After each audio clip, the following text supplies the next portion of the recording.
What's up mga kanoo?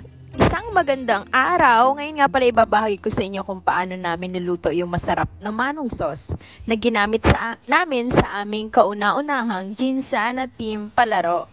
Nagagayat na nga pala ako dyan ng pino, na sibuyas, bawang, at syempre ang pampaanghang na sili. Marami din kasi may gusto na mas maanghang, mas masarap ang sausawan ng ating mga street food o tinatawag nating tusok. Una-una nga pala dyan ay gigisahin mo ang ginayat na sibuyas, bawang, at syempre isasama na natin sa paggisa itong sili. Kaya lalo siyang umanghang nung sinausaw namin sa palaro. Grabe.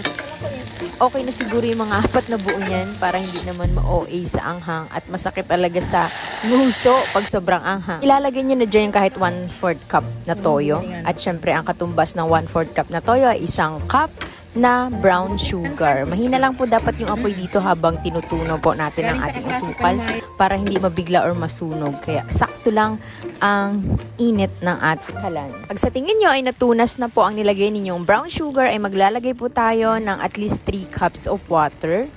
At syempre, ito yung aking sekreto. Ang fried garlic na parang pag tinikman po natin sa sauce ay parang meron siyang mani na kasama. Masarap kasi yan pag naluto dyan maigi.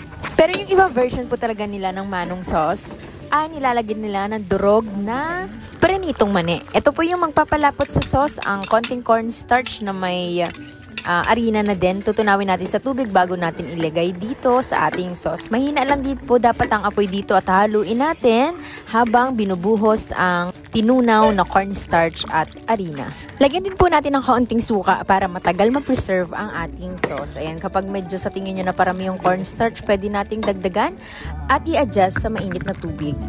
Siyempre dahil nakaluto na tayo ng sauce ay ito na po ang ating piprituhin na street food. Meron tayo ditong squid ball na ginihat-get natin para maluto yung loob.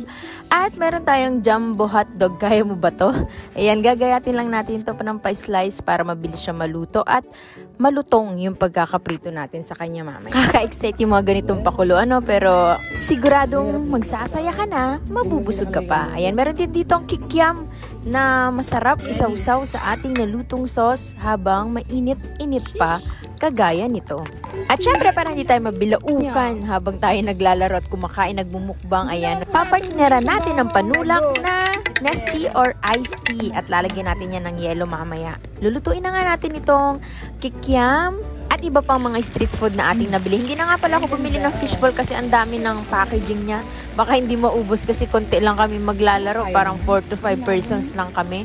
Dito pa lang sa Kikiam solve na ang ating mga manlalaro. Pag maganda yung brand ng Kikiam na nabili nyo, ganito magiging resulta niya. Lalaki siya, tapos crunchy outside, soft inside. Masarap na masarap ang Kikiam na to. Medyo hindi nga lang pantay ang pagkakaluto ko kasi hindi siya lubog sa mantika. Pero okay lang yan.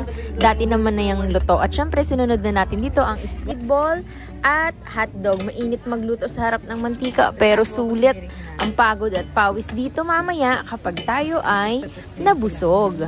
Malapit na tayo matapos at sana ay ready na ang ating mga players. Tara kaibigan!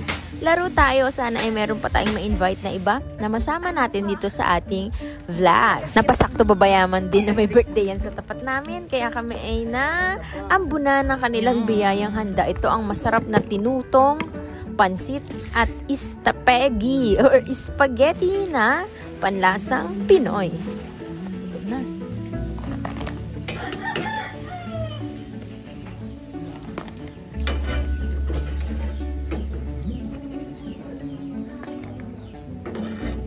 Good luck sa lahat at hindi pa nga nagsisimula ay eto si Iglo tumitikim na ng ating pagkain. Malapit na po tayo magsimula. Maraming salamat sa panonood.